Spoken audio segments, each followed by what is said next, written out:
Maru Rojas, allá en la Cámara de Diputados, con la diputada federal de Morena, Olga Sánchez Cordero, exministra de la Suprema Corte de Justicia, por supuesto. Ella ha sido secretaria de Gobernación, es jurista destacadísima y muy apreciada por nosotros. Diputada, ¿cómo estás, Olga? Gracias por aceptar esta invitación. Gracias a ti, Pepe, y además gracias por tus comentarios. Estoy muy contenta de estar contigo y con tu auditorio y de verdad gracias por esto. Gracias a ti, Olga, por aceptar. Estabas muy enjundiosa en la tribuna, estabas poseída, estabas muy intensa. ¿Qué pasó? Estaba yo muy intensa porque estaba dando argumentos jurídicos, mi querido Pepe. Yo no descalifico a nadie, no agredo a nadie. Mis argumentos son estrictamente jurídicos, fueron histórico-jurídicos. Me refería a la Constitución del 24, de 1824, a la Constitución de 36, a la de 47, a la de 1917 y las diversas maneras como se ha reformado nuestra Constitución, los diversos criterios de los ministros, algunos de ellos de verdad grandes juristas a quienes he apreciado y que algunos de ellos ya no están con nosotros, como el ministro Sergio Salvador Aguirre Anguiano y otros ministros como Udiño Pelayo, que lamentablemente ya no están, pero que desde luego ahí dejaron su legado de grandes juristas en la Corte. Y para ellos y para mí y para todos, esta es una discusión histórica porque finalmente lo único que se hizo en esta reforma, mi querido Pepe, es constitucionalizar por una parte la ley de amparo, que por cierto fue modificada en el periodo del presidente Peña Nieto, precisamente para que no se estuviera interponiendo amparo contra sus reformas estructurales y contra las reformas que derivaron del Pacto por México. Fue en 2013. Y lo único que se hizo en este momento fue la constitucionalización de este artículo 61 de la Ley de Amparo, que se llevó a la Constitución diciendo, muy bien, a través del amparo no procede, es improcedente, obviamente la impugnación en contra de reformas constitucionales. Quiero decirte algo que no... interrumpa, Olga, pero esto no deja en indefensión a los ciudadanos por atentar justamente contra los derechos humanos, el derecho humano a defenderse de un atropello cometido por el Estado mexicano. No, porque mira, estamos hablando de precisamente los derechos que están consagrados en la Constitución y más que los derechos, las políticas públicas que en su momento en el 2013 estuvieron y están consagrados en la Constitución y que ahora con la política del presidente López Obrador y con la mayoría calificada que en su momento tenía Peña Nieto para reformar la Constitución, el presidente López Obrador y la presidenta Claudia Sheinbaum, con esta nueva mayoría, pues tuvieron a bien precisamente revertir algunas de las reformas en materia energética y sobre todo darle un impulso a lo que es la soberanía nacional y la soberanía sobre todo de la Constitución y la soberanía del poder constituyente para poder reformarla. Esto lo hizo Peña. O sea, si tú me dices, están vulnerando los derechos, pues en el 2013 se modificó la ley de amparo. El 2013 fue precisamente a raíz del Pacto por México. Esa reforma constitucional, esa misma reforma a la ley de amparo, lo que se hizo es precisamente constitucionalizarla, pero ya existía. Obviamente que ya existía y estaba ahí en la Constitución, en la reforma del 2013. Y por otra parte, lo que se hizo también fue constitucionalizar los criterios de la Suprema Corte que reiteradamente a lo largo de toda su historia estableció que no se podían impugnar ni a través de reformas, ni a través de juicio de amparo, ni a través de controversias constitucionales, ni acciones de inconstitucionalidad, las reformas al Poder Judicial, las reformas a la Constitución. Y esto es clarísimo. Ahora, yo lo que dije, como dices tú, no enjundia. Lo que tenía yo es que mis argumentos a veces, pues los expreso de manera muy contundente y muy, a lo mejor hasta siempre pasionalmente, porque es lo que yo siento, lo que yo opino y lo que quiero dar a conocer. Correcto. A través de la controversia... Correcto, Olga, pero yo te quiero preguntar un comentario respecto a lo que dijo esta mañana aquí en Grupo Fórmula, por cierto, el ministro Juan Luis González Alcántara Carrancá, el que va a cuestionar justamente todo esto, si es que le da tiempo, porque no se apruebe antes la supremacía constitucional, que está cuestionando, diciendo que la reforma planteada en el Senado y en diputados está orillando a una crisis constitucional y a dejar al país sin un poder judicial. A ver, déjame decirte, Te voy a poner, en el proyecto que él te presentó... voy a poner como lo dijo el ministro González Alcántara Carrancá y te pido una respuesta. Esta reforma que se planteó en términos claros en el Congreso mexicano, en las cámaras de diputados y senadores, iniciándose con la parte del Senado, era con el fin de detener la posibilidad de que se revisaran las reformas constitucionales. Y claramente se señala que los asuntos que se encuentran en trámite no se les va a aplicar esa reforma constitucional. Así es que si la Cámara de Diputados, los 500 diputados, deciden avalar la propuesta que les llegó del Senado de la República, no se aplicaría en este caso concreto, en este asunto. No se aplicaría. El martes no sería demasiado tarde. No sería demasiado tarde por una razón muy sencilla, porque está muy claro en la iniciativa. Ahora, sabemos que tiene la fuerza, la capacidad de presentar una nueva iniciativa, pero estamos hablando de la forma en que nos está observando el mundo, de la crisis constitucional en la que nos están orillando. Si dicen, no voy a cumplir la resolución, como lo han señalado algunos líderes dentro de la Cámara de Diputados y del Senado, creo que han adelantado la posibilidad de que sea o pudiera ser adversa en alguna parte esta resolución. Esta resolución pretende reflexionar sobre la trascendencia que tiene de dejar sin poder judicial al país y transformarles y entregarles un nuevo poder judicial con una capacitación totalmente distinta. El pretender... Esto es prácticamente lo que dijo esta mañana con Ciro Gómez Leiva, Juan Luis González Alcántara Carrancá, Olga, diputada Sánchez Cordero, exministra de la Corte. ¿Qué opinas? ¿Estamos al borde de una crisis constitucional, como dice él? No. A ver, estamos definiendo un nuevo sistema de designación de juzgadores, de jueces y de magistrados y de ministros de la Corte. Yo quiero recordarle al ministro Alcántara que antes de la reforma de 1995, los ministros por turno designaban a sus colaboradores a veces o a otras personas como jueces y magistrados. Entonces el turno iba de un ministro a otro ministro e iban designando de acuerdo con las vacantes a su secretario de estudio y cuenta, a algún otro abogado, en fin, iban designando jueces e iban designando magistrados. El sistema cambió en 1995 y, por cierto, se renovó totalmente la Corte. Yo soy producto de esa renovación y además se convirtió en un tribunal constitucional.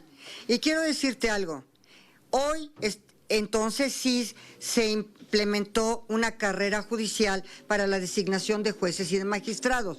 Hoy estamos ante una nueva elección de jueces y magistrados, a una nueva manera diferente de designar jueces y magistrados, que es la elección. Entonces, yo pues no estoy de acuerdo con lo que está diciendo. Tampoco estoy de acuerdo con el proyecto que presentó, porque uno de los temas más importantes del proyecto que presentó es la procedencia, y no hay el capítulo de procedencia. Y eso es lo que estamos discutiendo hoy, la procedencia o no del juicio de amparo, de la controversia constitucional o de la acción de inconstitucionalidad. Quiero decirte que quiero que quede clarísimo, porque no lo he dicho en otras entrevistas, y te lo digo a ti. Nosotros no estamos constitucionalizando que se pueda revisar el procedimiento de reforma constitucional, que pudiera tener vicios y que se puede impugnar. Estamos resolviendo que las normativas constitucionales, o sea, lo sustantivo de la reforma, lo material de la reforma, es lo que no puede impugnarse, porque el poder revisor de la Constitución es un poder supremo, y porque hay una supremacía constitucional, y esa supremacía constitucional es precisamente lo que estamos nosotros defendiendo. Y dicho sea de paso, mi queridísimo Pepe, también hay un tema que me gustaría tratar contigo. Ese tema se refiere a los amparos que están surgiendo en contra de la reforma constitucional. Te quiero decir que están actuando primero los jueces en contra de la jurisprudencia expresa de la Suprema Corte, porque no hay una jurisprudencia en sentido contrario, no la hay. Todos los precedentes de la Corte, no desde que yo recuerde, desde que yo entré a la Corte, desde antes de que yo estuviera en la Corte, todos los precedentes han dicho, a veces decían que sí se podía revisar el procedimiento, otras veces no. Pero bueno, vamos a concluir que el procedimiento de reformas sí puede revisarse por el Tribunal Constitucional, por el Poder Judicial Federal. Pero también quiero decirte que no pueden impugnar las normas, o sea, lo sustantivo de las normas, la materialidad de las normas, porque ya la soberanía nacional, porque ya la soberanía del pueblo, sobre todo la soberanía en el poder revisor de la Constitución, decidió establecer esa normativa constitucional. Y entonces yo diría que el desacato pues es de los jueces en materia de la jurisprudencia de la Corte, porque efectivamente los jueces no podrían haber concedido suspensión ni habrían podido realizar lo que están haciendo en este momento de impugnar la materialidad y lo sustantivo de la reforma en virtud de que hay una jurisprudencia firme. Hay un punto aquí muy interesante, Olga, si me permites. Hoy por la mañana también, aquí en Grupo Fórmula, el ministro del Retiro, a quien tú conoces muy bien, José Ramón Cosío, dijo que en caso de darse un desacato al fallo que daría la Suprema Corte sobre el proyecto de González Alcántara Carranca, la propia Corte podría iniciar un procedimiento legal contra ustedes, diputados, y contra los senadores. Pues yo le preguntaría al ministro Cosío si leyó perfectamente bien el proyecto de resolución, el proyecto que está presentando el ministro Alcántara.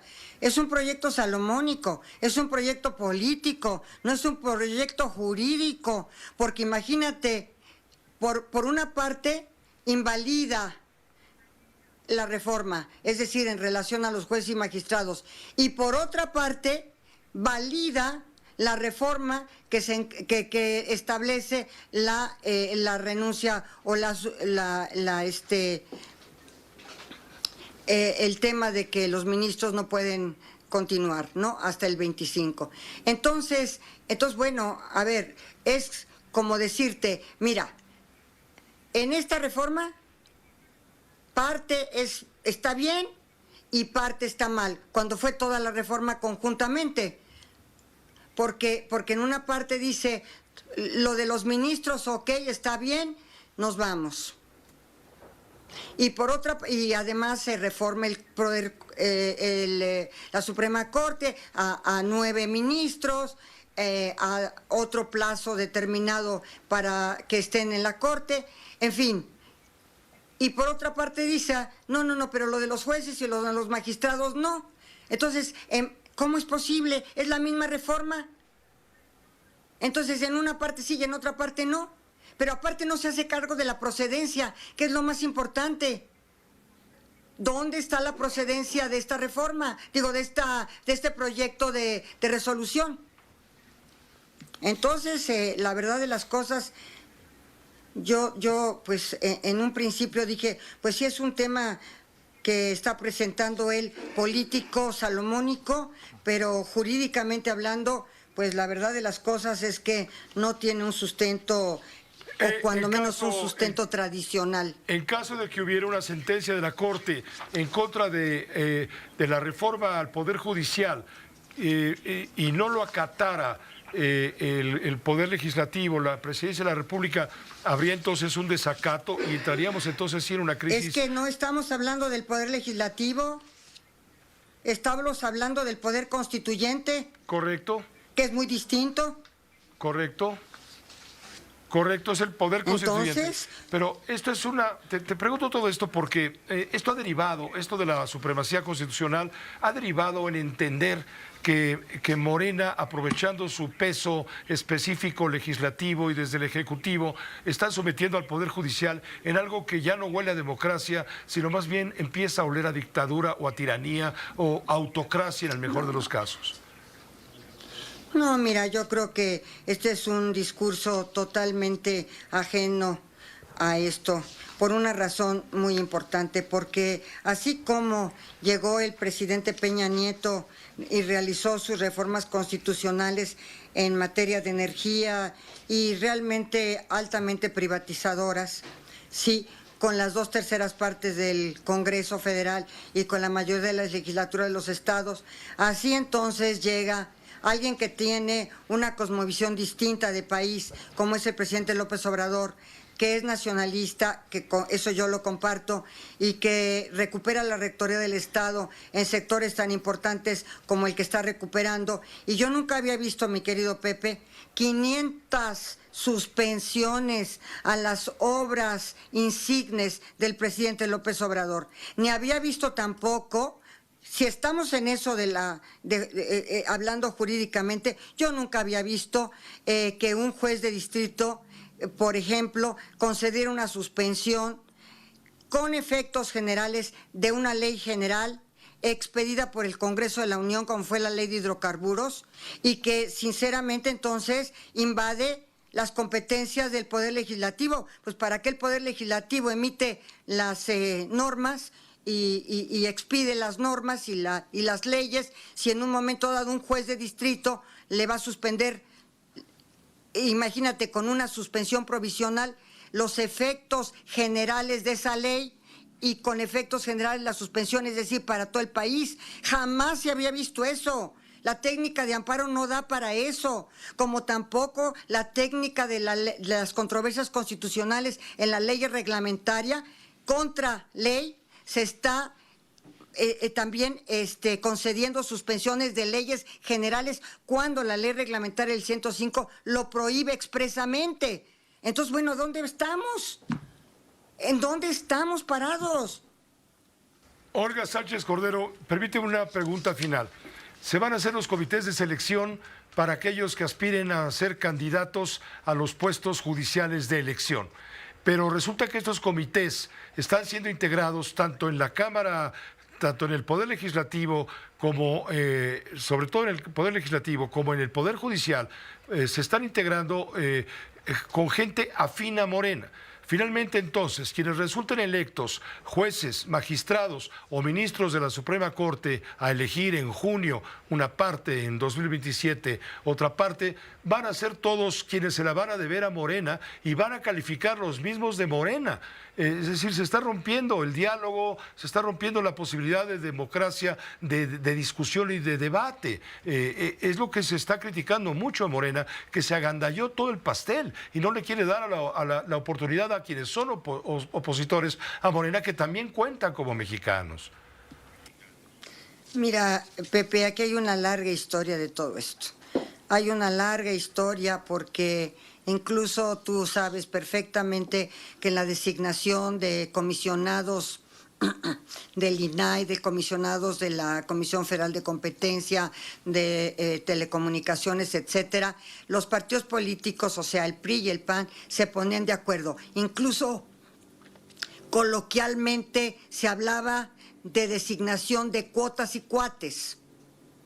Entonces, ¿en qué estamos parados o dónde estamos hablando, mi querido Pepe? Estamos renovando las cuotas de cuates. Y por otra, no, porque ahora, ya me quedé sin voz, porque ahora es el pueblo el que los va a elegir. Este comité va a proponer a ciertos perfiles que yo esperaría que fueran los más idóneos, los más preparados, la gente honesta, la gente honrada, la gente capacitada, la que fuera a ser votada en las urnas, pero finalmente es el pueblo, no son los partidos políticos los que van a designar entre cuates y cuotas. Olga Sánchez Cordero, te agradezco muchísimo, diputada, la oportunidad de esta conversación. Ya alargamos un poco tu agenda en ese sentido, pero vale la pena conocer tu punto de vista, siempre escuchado y respetable. Tú lo sabes muy bien. Muchas gracias. Pero es que, mira, Pepe, ya para terminar. Sí, dime. Se olvida la historia, se olvida lo que pasó, se olvida cómo se conformaron las mayorías para la reforma de Peña y el Pacto por México. Se olvidan muchas cosas, Y para concluir te diría, hubo una gente muy linda, muy cercana, que me fue a ver, Alejandro Encinas, y que me preguntó por la consulta que se iba a hacer sobre la reforma energética. Y me dijo, oye, ¿qué opinas? Y le dije, mira, Alejandro, le dije, para revertir todas estas reformas se requiere nuevamente una mayoría calificada para poderlas revertir, así como las crearon y las constitucionalizaron. Para poder revertir la constitucionalización de estas reformas se requiere nuevamente una mayoría. Muchas gracias, Olga. Gracias por la explicación. Surgirán más dudas y espero que nos abras la puerta para poder escuchar tu punto de vista. Muchas gracias a ti, Pepe. Gracias por todo. A ti, gracias. La exministra en retiro, la ministra en retiro, Olga Sánchez Cordero, diputada federal de Morena, dándonos su versión de todo esto.